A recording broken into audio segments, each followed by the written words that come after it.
श्रोता मित्रों नमस्कार। श्रोता मित्रों, आज हमारे स्टूडियो में आए हुए हैं श्री ललित मोहन उपाध्याय जी, जो कि ग्राम बचकोट, पोस्ट पीपली, जिला पिथौरागढ़ के रहने वाले हैं। इनसे आज हम बात करेंगे प्राकृतिक खेती के लाभ के बारे में। तो सबसे पहले उपाध्याय जी, आपका स्वागत है हमारे आकाशवाणी अल्मोड़ा के स्टूडियो में। उपाध्याय जी, मैं आपसे सबसे पहले यही जानना चाहता हूँ, जैसे कि आप अभी युवा हैं, तो आपका कृषि की ओर रुझान कैसे हुआ? आखिर आप कृषि करना ही क्यों चाहते हैं? सर नमस्कार, धन्यवाद। तो कृषि में आने का मुख्य उद्देश्य ये था कि बहुत बार मैं फेसबुक में या कई माध्यमों से मैं लोगों से सुनता था कि पलायन को रोका जाए।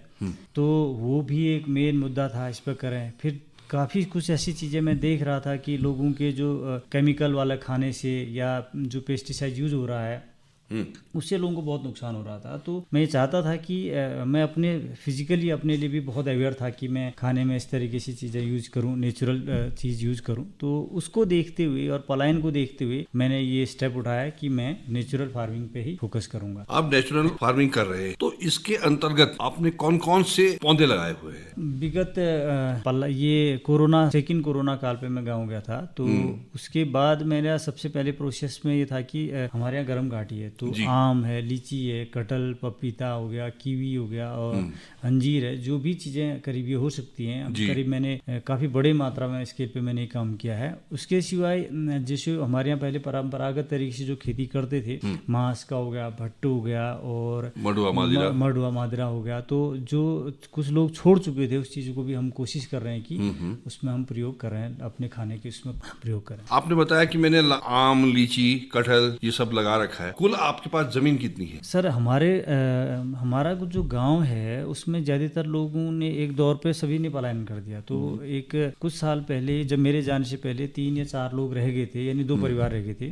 तो हमारे गांव की करीब 750 नाली जमीन है। अच्छा। हाँ, तो 750 नाली में से सर मैं करीब अभी करने के लिए तो टोटल पे कर रहा हूँ, लेकिन मैं आबाद जो कर चुका हूँ करीब 450-500 नाली करीब आबाद कर चुका हूँ। अच्छा। और हाँ, उससे पहले वहाँ क्या होता चुका था कि पूरी झाड़ियाँ थी और सूखे पेड़ थे और पूरे खंडर की स्थिति थी। तो सभी लोगों को मैंने मोटिवेट भी किया, और जब मैं गांव गया तो मैंने गांव के लोगों से बात की और लोगों ने करीब मुझे जितना भी जिससे सामर्थ्य हो सकता था मुझे फंड भी दिया। तो उसी से मैंने जो ज़मीन है वो आबाद की। अच्छा। हाँ, तो प्लांटेशन फिर इसके बाद में किया और ट्रैक्टर लाए, बहुत सारी चीज़ें किया हमने। अब जो आपने पौधे लगाए, कितने पौधे आम के हैं, कितने पौधे कटहल है, कितना लीची है और कितना आपका बादाम? मेरे पास में करीब मैंने लगाए हैं टोटल 3,500 के आसपास में लगाए। तो उसमें कुछ पौधे जानवरों ने नुकसान पहुंचा दिया, कुछ कैसे। तो करीब अभी हमारे पास में 2,000 प्लस में पेड़ हैं और उसमें करीब 500 से 700 करीब 500-600 के आसपास में लीची हैं। ऐसे ही आम के भी हैं और कुछ बहुत कटहल के हैं और नींबू है। नींबू भी बड़ा और छोटा दोनों नींबू है। और कीवी के पौधे लगाए हमने। अच्छा। हाँ, अंजीर लगाया है। तो हमने कोशिश करी, अनार लगाए हैं, आम की भी कुछ अच्छी वेराइटीज हमने लगाई हैं। अच्छा, तो पौधे कहाँ से लाए आप? हमें पंतनगर से कुछ पौधे मिले और वहाँ उद्यान विभाग से मिले हैं, कुछ ब्लॉक से मिले हमको। और आड़ू के पौधे भी हमने उद्यान से लगाए, अखरोट लगा रखे हमने। तो टोटल जो अभी हम जो भी काम कर रहे हैं, ज़्यादातर हमको जो भी फैसिलिटी मिली, मैं स्टार्टिंग में फार्मिंग नहीं जानता था। तो जब मैं आया गांव में तो मुझे पंतनगर के जो प्रोफेसर्स हैं उनसे मेरी मुलाकात हुई, तो काफ़ी डिस्कशन हुआ। तो उन्होंने मुझे एक डायरेक्शन दिया कि आप ऐसे ऐसे काम करें करके। तो मुझे बहुत फ़ायदा हुआ काम करने में। अच्छा, आपने जो पौधे लिए कौन कौन से प्रजाति के हैं? आम में तो हमारे पास में आम्रपाली है, मल्लिका है, सौंदर्य है, सफ़ेदा है, चौसा है, लंगड़ा है, दशहरी हो गया। तो ये करीब करीब हमारे पर आम है। और आड़ू के उद्यान विभाग से ही मिले हमको, तो मुझे नस्ल का तो नहीं पता है उनके। और नींबू छोटा और बड़ा करके ही मुझे पता है। यूरेका है, जो बड़ा नींबू है यूरेका करके दिया है, मुझे पता है। और अंजीर और कीवी के हम पंतनगर से लेके गए थे। अच्छा। तो कुछ नस्ल यहाँ से हैं। तो ये जो पौधे अभी आपने लगा रहे, फल आ गया इनमें? हाँ, पहले साल में फल आ जाता है इनमें पर। अच्छा। तो हाँ, लेकिन क्या होता है कि पहले साल में हमने एक बार ट्रायल भी किया था, कुछ फल 2-4 पेड़ों में हमने वो फल लिया था। तो वो सक्सेस नहीं होता है। फल तो आ जाता है लेकिन वो पेड़ खराब हो जाता है। तो हमने 3 साल बाद ही हमने उन पे हम कोशिश कर रहे हैं, 3 साल बाद उन पे फल लेंगे। आप कर रहे हैं प्राकृतिक खेती, तो इसमें खाद कौन सी डालते हैं? सर हम पहली बात तो, हाँ, ये आपने क्वेश्चन सही किया। तो बहुत सारे लोग मुझसे पूछते हैं भाई केमिकल क्या यूज़ कर रहे हैं। तो मैं लोगों से बोलता हूँ कि देखो, मैं केमिकल यूज़ नहीं करता हूँ और केमिकल के बारे में मुझे जानना भी नहीं है, क्योंकि हमको पता है कि वो हार्मफुल है। अगर हाँ कोई चीज़ के बारे में जानता हूँ तो हाँ एट ए टाइम कभी इमरजेंसी पड़ गया तो हम जरूर यूज कर लेंगे। तो मैं बिल्कुल भी उस चीज़ का शौकीन भी नहीं हूँ। तो इसका सब्स्टिट्यूट हमने किया पंतनगर यूनिवर्सिटी के साथ। अभी कुछ ही महीनों पहले हम यहाँ यूनिवर्सिटी में भी आए थे और पिथौरागढ़ गयाना में भी हमारी बात हुई थी। तो हम लोग जो वहाँ से हमको प्राप्त हुआ, जो चीज़ें हम जैसे क्या प्राप्त हुआ? एक तो हमें हर्बल गुलाब जल का हुआ, जीवामृत, घन जीवामृत है, बीजामृत है, और 10 पर्णी का हम यूज करते हैं। 10 पर्णी का जो यूज होता है वो किस प्रकार का होता है कि जैसे हमारे जो भी खेत में जो भी जानवर नहीं खाते हैं उनका हम प्रयोग करते हैं, यानी कि बेकार घास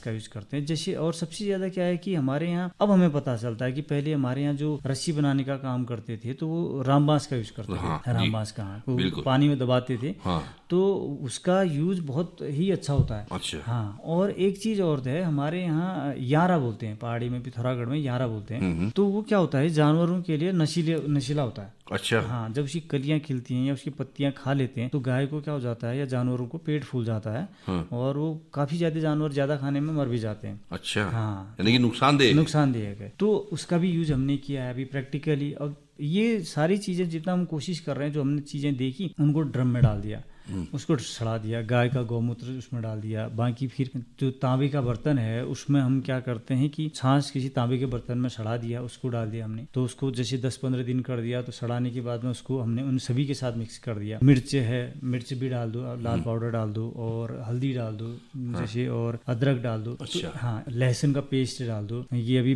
बेशरम घास है उसको भी हम डाल देते हैं। तो ऐसी चीजें, पपीते की पत्तियां डाल दो। कुछ चीजें मनुष्य के लिए भी अच्छी हैं, जैसे पपीते की पत्तियां हैं तो हम वो, अगर आपने देखा प्लेटलेट्स बढ़ाने के लिए सही करता है, तो वो खेती के लिए भी है। तो इसका 10 पर्णी है। 10 पर्णी क्या ये फिक्स नहीं है कि क्या चीज हमने डालना चाहिए, लेकिन ये है कि जो हमारे यहाँ का ऐसे चीजें हैं जो जानवर नहीं खाता है, उनका मिक्सर बना के अगर हम साग सब्जियों में इसमें डालते हैं तो बहुत अच्छा होता है। इसके अलावा खाद कौन सी डालते हैं? खाद में हम केवल गाय का गोबर यूज करते हैं, और उसके सिवाय क्या करते हैं कि जैसे मैं खेत तैयार करता हूँ, अभी मैं कुछ दिन पहले खेत तैयार करता हूँ, तो खेत में हमारे यहाँ पहले खेत के किनारे साफ करते थे, तो घास को हम साइड में रखते हैं और एक जगह इकट्ठा कर लिया। आग नहीं जलाते हैं, बल्कि उसमें क्या करते हैं, गाय का गौमूत्र डाल दिया और उसको ढक देते हैं। अच्छा।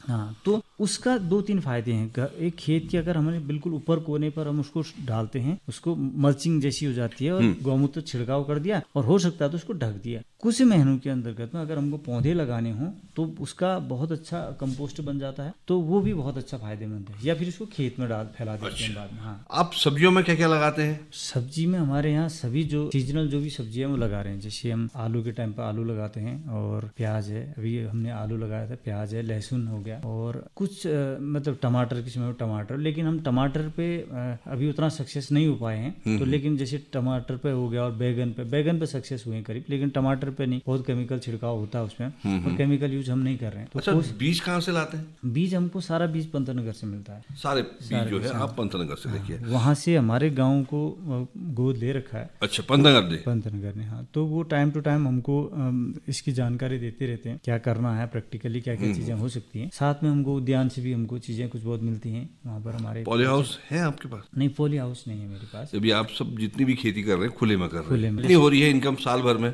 सब्जी या फलों के उत्पादन या अदर्श में 10 से 15 हज़ार का करीब अभी मैं कर ले रहा हूँ। बहुत बढ़िया। अच्छा, अब ये बताइए, इन सब चीजों को आप तो कहाँ बेचते हैं? हमको कुछ तो लोकल मार्केट मिलता है, और कुछ वहीं भी आजकल बहुत सारे टीचर्स आते हैं तो वो लोग भी खरीदते हैं, और कुछ सब्जी के मतलब मेरे परिचय के दुकानदार हैं तो वो ले लेते हैं। और हमारे यहाँ सबसे बड़ी प्रॉब्लम क्या है कि अभी मैं बीच में अभी आते वक्त रास्ते में देख रहा था कि पूरे गांव के गांव बंजर पड़े हुए। बिल्कुल, पूरी खेती ये एक दुविधा, एक दुखद समस्या है हमारे सामने।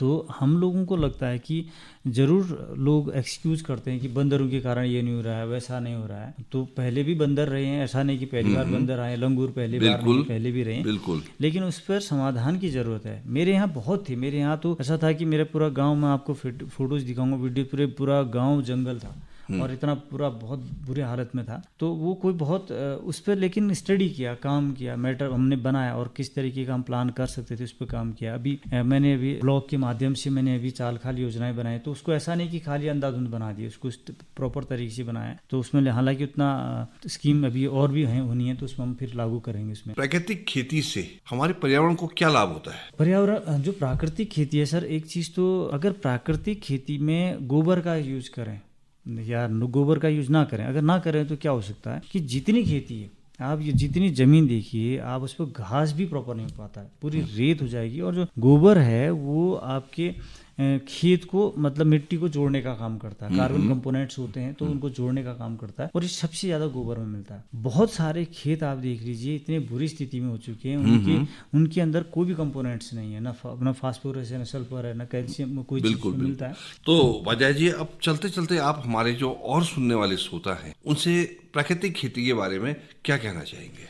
प्राकृतिक खेती में मैं यही कहना चाहूँ कि जो प्रकृति या जो आपके क्षेत्र में जो भी चीज़ आपको लगता है कि आप उसी से अच्छा कर सकते हैं, जैसे 10 पर्णी हमने बताया, अगर आपको केमिकली आपको किसी चीज़ को बचाना है तो आप उसी से बना सकते हैं। गोबर कंपोस्ट में अगर आप चाहें तो आग ना लगाएं, उसकी जगह पर वही पत्तियाँ किसी जगह पर स्टोर करके सड़ाएं। जैसे सदाबहार वृक्षों की चौड़ी पत्तियां जो होती है वो तो अच्छा कंपोस्ट का काम करती है, उनको सड़ाएं। और कोशिश करें कि आप मैक्सिमम अपने घर के आसपास ही उसका बनाएं, ऑर्गेनिक नेचुरल बनाएं। बाहर से केमिकल अगर आप यूज़ करते हैं तो एक समय ऐसा आएगा कि उस केमिकल का कोई फर्क नहीं पड़ेगा और आपके खेत बहुत खराब हो जाएंगे। कुछ और चीज़ें अभी हमने बहुत लोगों से सुना कि घास में यूरिया डालते हैं, तो गाय बच्चों के लिए वो यूरिया आप ज़मीन पर डालते हैं, घास पे डालते हैं, घास अच्छी होती है, ठीक है, वो यूरिया खाती है आपकी गाय का दूध पीते हैं आप लोग, और उसी दूध से जो होता है बच्चे बीमार होते हैं, क्योंकि वो यूरिया पूरे दूध से ब्लड में जाता है और हमको पता ही नहीं है कि हम डॉक्टर्स के पास चेकअप जाते हैं तो बताता है कि भाई बच्चे में ये चीज़ें दिक्कत आ रही है। तो कहीं ना कहीं जानवर से भी अंबर आता है। तो इस तरीके का काम न करते हुए हम लोग कोशिश करें कि टोटल अवेयर रहें, लोगों से सुनें, सीखें, तो हमारा आने वाले बच्चों का भविष्य सुरक्षित रहेगा। और संरक्षित करने के लिए हम अपने क्षेत्र में जहाँ पर भी जिसको जितना मिलता है उसको संरक्षित करें, सुरक्षित रखें, तो हमारे यहाँ से पलायन नहीं होगा। तो ये कहना कि भाई नहीं हो सकता कुछ, तो ऐसा नहीं है। तो ललित मोहन उपाध्याय जी, आप हमारे आकाशवाणी अल्मोड़ा के स्टूडियो में आए, प्राकृतिक खेती के बारे में इतनी बढ़िया जानकारी दी, इसके लिए आपका बहुत बहुत धन्यवाद।